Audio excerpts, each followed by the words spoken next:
Why would the FBI director reach out and say, guess what, that story is BS, in his words?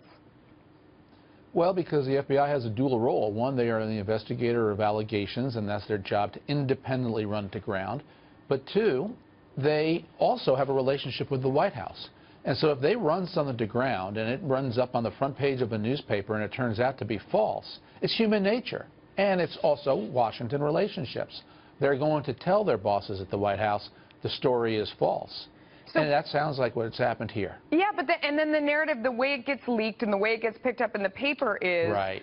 Priebus reached out to this deputy director and said, hey, you got to go on the record. You got to do something to help me stomp down this story. And that's not at all, according to this source, how it happened. Well, Melissa, I have one simple question to resolve all of this. Right. Who used the word pressure?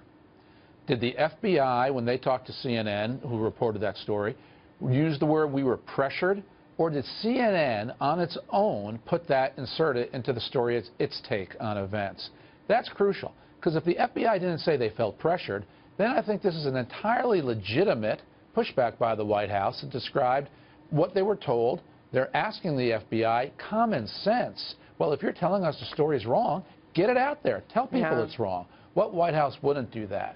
But if CNN inserted the word pressure on its own, CNN's got a lot of egg on its face, if you can believe the White House. And I think this story makes me want to believe the White House. I do.